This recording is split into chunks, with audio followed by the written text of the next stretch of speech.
नमस्कार दोस्तों, हेल्दी भारत में आप सभी का स्वागत है। तो पिछली कड़ी में हमने बताया था, हमने चर्चा की थी कि एलर्जी क्या है, इसके लक्षण क्या हैं, इससे बचाव के लिए क्या-क्या करना चाहिए। तो आज इस कड़ी को आगे बढ़ाते हुए इसमें जानते हैं कि अगर किसी को एलर्जी हो जाए, तो कैसे कंडीशन में डॉक्टर के पास जाना चाहिए। तो उसमें सबसे पहले आता है कि जब किसी व्यक्ति को करीब 3 महीने से ज़्यादा समय तक या कम से कम 3 महीने तक यदि लगातार कभी नाक बंद हो या फिर नाक बह रहा हो, खाँसी हो या फिर आँख से पानी आ रहा हो और ये समस्या यदि किसी उसे सोने में भी बाधा उत्पन्न कर रही हो, ऐसी स्थिति में निश्चित रूप से उसे डॉक्टर के पास चले जाना चाहिए। दूसरा कंडीशन तब जब कोई दवा वह व्यक्ति पहले से ले रहा होता है, यानी किसी चीज़ का इलाज चल रहा होता है, लेकिन उसके बावजूद उसकी बीमारी उस समय तक पूरी तरह ठीक नहीं हुई हो और इसी दौरान उसको यदि किसी प्रकार की एलर्जी और हो जाती है, तो इस स्थिति में डॉक्टर के पास जाना ज़रूरी हो जाता है। इसके अलावा यदि कुछ अन्य भी समस्या हो, जैसे जिस व्यक्ति को ये बीमारी हो चुकी होती है, मतलब जिसे एलर्जी हो रखी होती है, उनके साथ-साथ ये उनको कहा जाए कि उसके थायराइड में संक्रमण हो, कान में संक्रमण हो, हार्ट से संबंधित प्रॉब्लम हो, लीवर से संबंधित प्रॉब्लम हो या फिर हाई ब्लड प्रेशर हो या फिर शुगर हो। इन सब स्थिति में उन्हें निश्चित रूप से डॉक्टर से संपर्क करना ही चाहिए और बिना दिखाए यदि किसी इस दौरान किसी प्रकार की यदि मान लीजिए इन सब समस्याओं से ग्रसित है कोई, तो उनको यदि किसी चीज़ से एलर्जी होती है, तो अपनी स्वेच्छा से यानी अपने मन से कोई दवाई नहीं लेनी है, बल्कि किसी डॉक्टर के सलाह के हिसाब से ही दवाई लेनी है, क्योंकि उनके लिए ज़्यादा कारगर होगा। तो आज इस कड़ी को आगे बढ़ाते हैं, इसमें हम लोग कुछ और भी जानते हैं कि विभिन्न कंडीशन में एलर्जी की पहचान कैसे की जाती है। तो इसमें होता क्या है कि जिस व्यक्ति को एलर्जी हो रखी होती है, तो उसके पिछले समय का ये हिसाब देखा जाता है कि क्या उस व्यक्ति ने कौन-कौन सी बीमारियों में कौन-कौन सी दवाएँ ली। तो उसके हिसाब से ये पता किया जाता है क्या कहीं वो एलर्जी जो हुआ, क्या उसे उस दवाई से एलर्जी हुई है या फिर कोई और कारणों से एलर्जी हो रखी होती है। क्योंकि इस तरह से ये पता करने से उनको तह तक यानी कि सही कारण तक पहुँचने में आसानी होती है और उनका सही तरह से इलाज किया जा सकता है। और जब ये पता चल जाए कि किन कारणों से एलर्जी हो, तो फिर ये देखा जाता है कि जब जिस चीज़ से एलर्जी हो,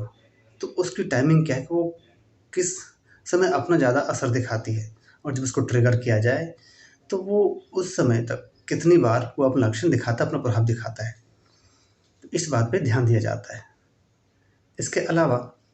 कभी-कभी ऐसी सिचुएशन आते हैं, एलर्जी का रूप ऐसा हो जाता है कि ये पता नहीं कर पाते हैं कि वो सामान्य एलर्जी है या फिर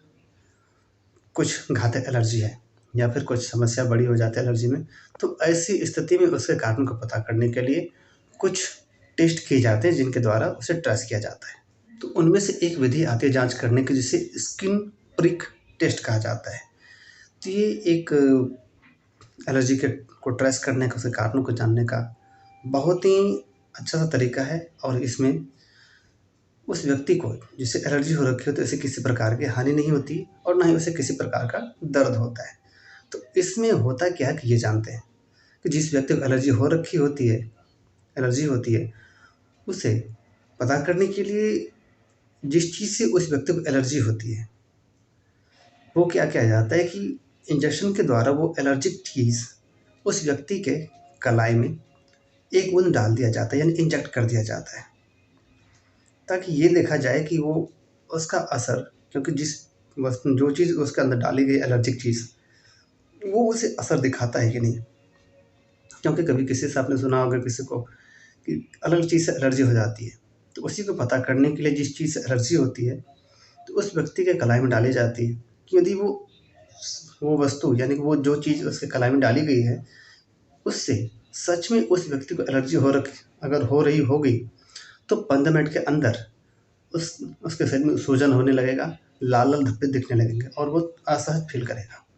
तो इससे पता चल जाएगा कि इस व्यक्ति को उस चीज़ से एलर्जी है। अगर वो चीज़ उसकी कलाई में डालने के बाद अगर कोई असर नहीं दिखता है, तो ये निश्चित कर लिया जाता है कि उस व्यक्ति को उस चीज़ से एलर्जी नहीं है। लेकिन हाँ, इस टेस्ट कराने से पहले, ये जो टेस्ट होता है उसको कराने से पहले इस बात का ध्यान दिया जाए कि उससे पहले यानी कि जाँच से पहले वह व्यक्ति एंटीहिस्टामाइन नाम की दवाई नहीं ली हो, क्योंकि इससे उस व्यक्ति को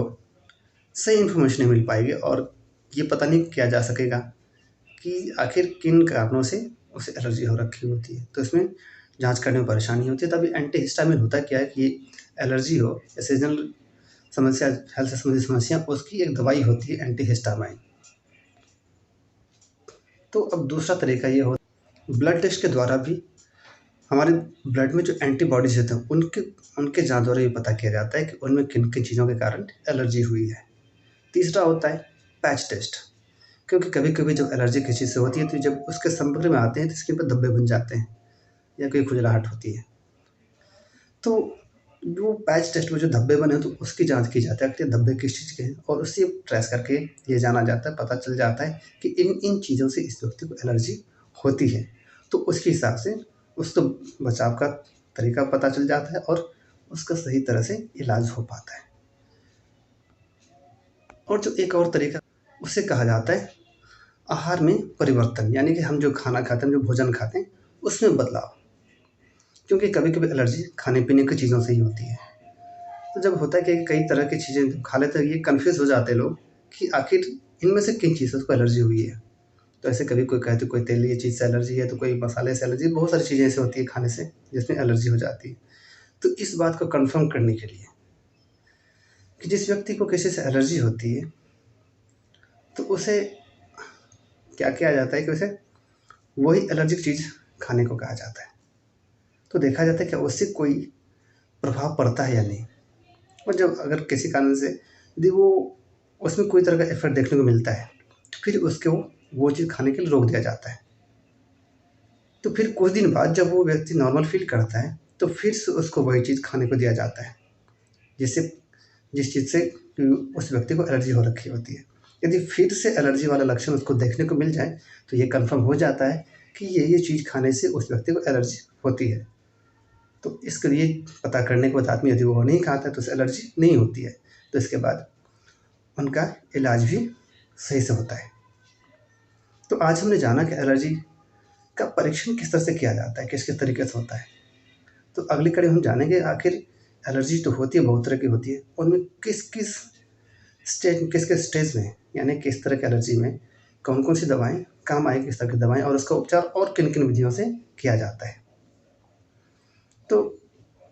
आज की कड़ी में इतना ही। तो जाते-जाते इतना कहना चाहूँगा कि अगर आप हमारा वीडियो यूट्यूब चैनल पे देख रहे हैं, तो हमारे चैनल हेल्दी भारत को सब्सक्राइब करें और आगे शेयर भी करें, ताकि ये खबर और तो भी पहुँचे। और यदि आप फेसबुक पे हैं, तो हमारे हेल्दी भारत फेसबुक पेज को